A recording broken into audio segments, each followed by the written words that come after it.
चलो। बिस्मिल्लाहिर्रहमानिर्रहीम। अस्सलाम वालेकुम। मैं हूं तारिक इकबाल चौधरी और आज फिर एक मरतबा आपकी खिदमत में हाज़िर हैं अपने यूट्यूब चैनल रिपोर्ट टाइम के साथ।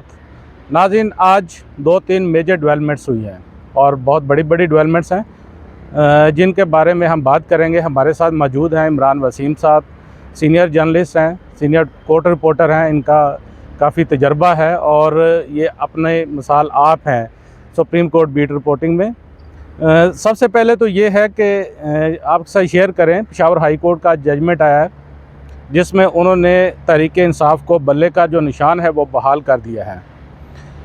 बेसिकली तो 2 दिन पहले सुप्रीम कोर्ट में जब पीटीआई के वकला पेश हुए थे तो उन्होंने कहा था जी कि चीफ जस्टिस ऑफ पाकिस्तान को कि आज ही इस केस की हेयरिंग करें क्योंकि बल्ले के निशान का मामला है, हमारा एंटी पार्टी इलेक्शन का मामला है, ताकि हमारी जमात जा सके इलेक्शन में और इलेक्शन कंटेस्ट कर सके।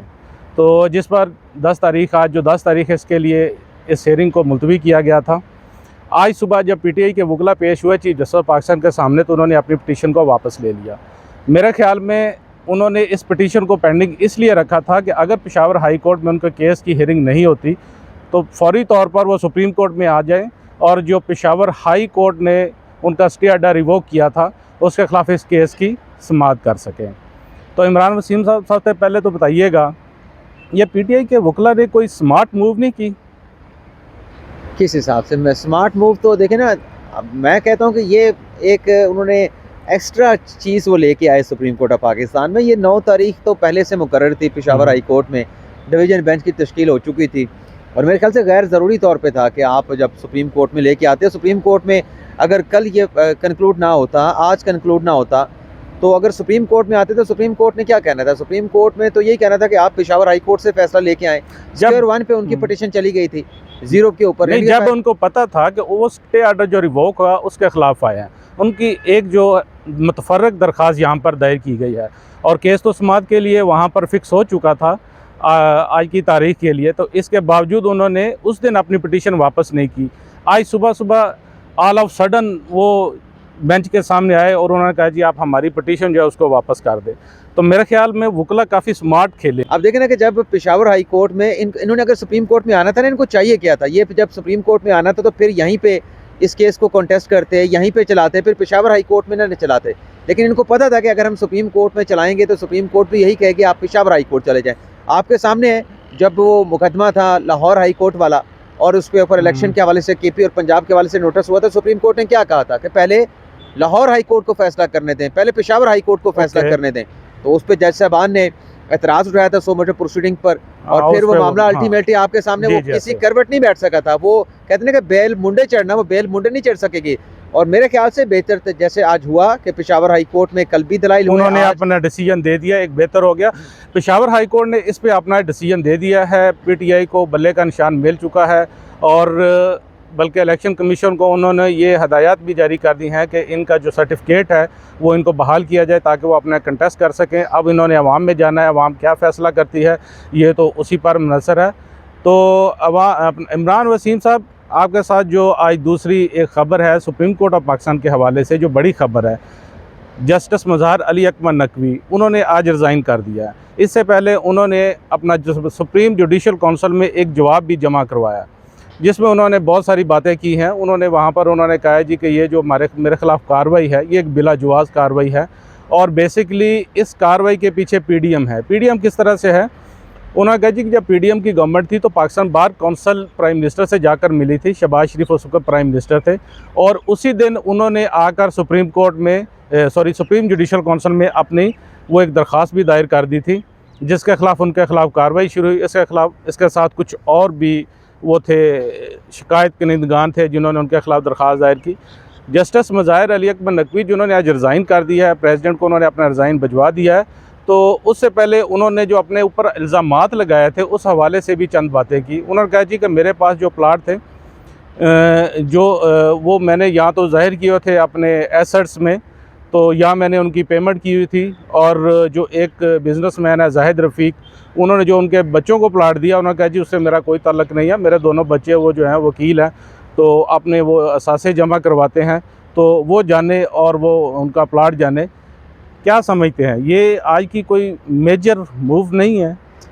तारिक चौधरी साहब देखें, दो ऑप्शन थे अपने जस्टिस नकवी साहब के पास, या तो वो गाजी हो जाते या वो शहीद हो जाते। हमारे सामने गाजी की मिसाल भी मौजूद है। काजी फैसल के खिलाफ रेफरेंस आया था, झूठा सच्चा था, लेकिन उन्होंने फेस किया था। और किस तरीके से प्रोसीडिंग हुई थी आप खुद उसको विटनेस करते थे। वो खड़े होते थे, वो खुद खड़े होते थे, उनकी अहलिया उनके साथ खड़ी होती थी, लेकिन उन्होंने किसी जगह पे भी सरेंडर नहीं किया। उन्होंने कहा मैं फेस करूंगा जो भी इल्ज़ामात हैं। और आपने फिर देखा कि जो 10 रुकनी लार्जर बेंच बना था, अब सवाल तो जो मर्जी उठाते रहे, उस 10 रुकनी लार्जर बेंच ने मुतफिका तौर पर, लेकिन काजी साहब के खिलाफ कभी भी ऐसे जो उनके एसेट से उस पर इंक्वायरी तो नहीं हो सकी थी। वो जो एक उन पे मेजर वो एलिगेशन था, जिसमें जस्टिस बंदियाल जो थे उन्होंने उस वक्त एक वो डिसीजन भी दिया था, सुप्रीम जुडिशल काउंसिल में भी गया था। बहरहाल इस वक्त बात हम कर रहे हैं जस्टिस मुज़ाहिर अली अकबर नकवी की। सर वही तो बात कर रहे थे ना। हाँ। देखें, उसमें इंक्वायरी हुई या इंक्वायरी नहीं हुई, उसमें बराह रास्त इल्ज़ामात उस तरीके से थे भी नहीं, लेकिन इंक्वायरी करा लेते। इंक्वायरी से किसी ने रोका तो नहीं था, वो सुप्रीम जुडिशल काउंसिल में था। यही वाला जो राउंड अपने नकवी साहब ने किया, वही वाला राउंड जब काजी फैसल साहब लेके गए थे, और उसमें बंदियाल साहब थे बेंच में, सजाद अली शाह थे, उसमें बाकी जज साहबान भी थे।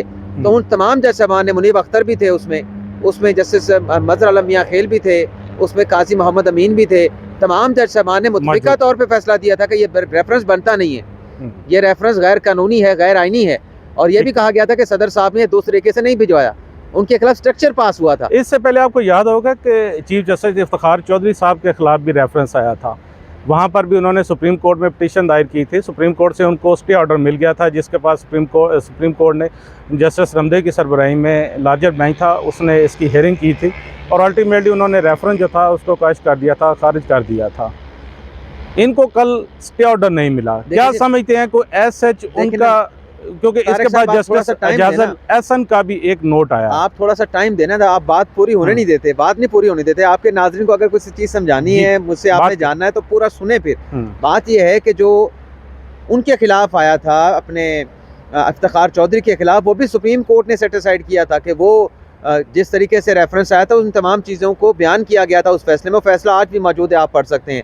काजी फैसल साहब खड़े रहे, काजी फैसल साहब ने कोई रिज़ाइन नहीं किया था। जो मैंने अभी सबसे पहले कहा कि इनके पास दो ऑप्शन थे। जब आप ये बात कह रहे हैं कि आपकी तमाम चीज़ें डिस्क्लोज़ हैं, आपके एफबीआर में डिस्क्लोज़ हैं, आपने उनकी पेमेंट की है, आपने कोई गलत इकदाम किया नहीं है, आपके खिलाफ मफरूज़े पे इल्ज़ामात लगाए गए हैं, आपके खिलाफ शिकायत बदनीति पे मबनी है, तो फिर आपका रिज़ाइन देना नहीं बनता। आपके सामने शौकत अज़ीज़ सिद्दीकी की मिसाल मौजूद है। जिस तरीके से उन्होंने तकरीर की, उस तकरीर के बाद जिस तरीके से उनके खिलाफ सुप्रीम जुडिशल काउंसिल में रेफरेंस चला, सबको पता था कि उसमें फैसला क्या आना है, लेकिन वो रिज़ाइन करके नहीं गए। उन्होंने कहा कि ठीक है, शहादत मिलती है मिल जाए, लेकिन उन्होंने ये नहीं कहा कि चले मैं अपनी पेंशन बचा लूँ, मैं अपने जो है वो पेंशन के पैसे बचा लूँ, जो हमें 10 लाख 12 लाख रुपए पेंशन की मद में मिले वो बचा लूँ। उन्होंने ऐसा कोई कंप्रोमाइज़ नहीं किया। यही तो हम बात कर रहे हैं कि आप जब खुद कह रहे हैं, कल आप अदालत में ठहरे कह रहे थे, आपके वकील कह रहे थे 3 रुकनी बेंच के सामने कि इल्ज़ामात गलत हैं, बेबुनियाद हैं, तो आप फेस करते, आप एंड तक जाते। आपके पास इस्तीफे का ऑप्शन आखिर तक मौजूद था, आपने उसको एक्सरसाइज ही नहीं किया। आप देखें, चलें एक और चीज़ के ऊपर आ जाते हैं। एजाजुल एहसन साहब का कल नोट आया, मेरे ख्याल से उस नोट की भी स्याही भी खुश्क नहीं हुई थी, तो आज उन्होंने रिजाइन कर दिया। उस नोट की स्याही भी खुश्क नहीं हुई थी। इनके हक में लिखा गया नोट है, जिसमें कहा गया कि जल्दबाजी में सुप्रीम जुडिशल काउंसिल की कार्रवाई चल रही है। इसका मतलब है कि आप थोड़ा सा फिर इंतजार करते, आप देखते। बड़ा सुप्रीम जुडिशल काउंसिल की कार्रवाई जो है इस्तीफा दिया गया, वो तो अब बंद हो जाएगी, क्योंकि जज साहब वो रिजाइन कर चुके हैं। एक बाब जो था वो अब ख़त्म हो चुका है, जस्टिस नकवी जा चुके हैं सुप्रीम कोर्ट ऑफ पाकिस्तान में। तो वसीम साहब, इसके साथ हम आपसे डिस्कस करेंगे आज जो तीसरी खबर है सुप्रीम कोर्ट में। आज परवेज़ मुशर्रफ की सज़ाए मौत जो थी वो बहाल की है। आप क्या समझते हैं? परवेज़ मुशर्रफ से दुनिया से जा चुके हैं, तो अब ये जो सज़ाए मौत होगी, इस पर इम्प्लीमेंटेशन कैसे होगा, क्या इम्प्लीमेंटेशन होगा? देखिए, सज़ा तो पहले तो मैं बताऊं कि बहाल नहीं हुई, क्योंकि उनका खुसूसी अदालत का फैसला था। खुसूसी अदालत के फैसले के खिलाफ परवेज़ मुशर्रफ की अपील थी, हाँ वो खारिज हुई। परवेज़ मुशर्रफ की अपील अदम पैरवी पे खारिज हुई। इसका मतलब सज़ा पहले भी बरकरार थी, और आज उनकी अपील जब उनके वुरसा के साथ, लेकिन जब सज़ाए मौत होती है तो वो अल्टीमेटली हाई कोर्ट या सुप्रीम कोर्ट से जाती है एक दफा। सज़ाए मौत का वेट तो यहाँ से होती है। सज़ाए मौत का मतलब ये होता है कि किसी शख्स को आपने फांसी पे लगाना है, उसे फाहे पे लगाना है। तो जब बंदा दुनिया में मौजूद नहीं, तो अब आप क्या उसमें, मेरा ख्याल ये तो एग्जाम्पलरी एक होगा। एग्जाम्पलरी तो ये जो आप एग्जाम्पल की बात कर रहे हैं, उसमें सिर्फ एक जज साहब का नोट था अपने फैसले में, जैसे सेठ वकार साहब का। बाकी 2 जज साहबान ने ऐसी कोई बात अपने नोट में नहीं लिखी थी। एक जज से 3 रुकनी बेंच था, 2-1 से फैसला आया था। जो सिंध के जज थे उन्होंने इख्तलाफ किया था कि नहीं, फांसी की सजा नहीं बनती। जैसे शाहिद करीम साहब ने, सेठ वकार साहब ने फांसी की सजा सुनाई थी। लेकिन जो यहाँ पे डी चौक पे फांसी देने वाली बात की वो सेठ वकार साहब ने की थी, वो सिर्फ एक जज की थी।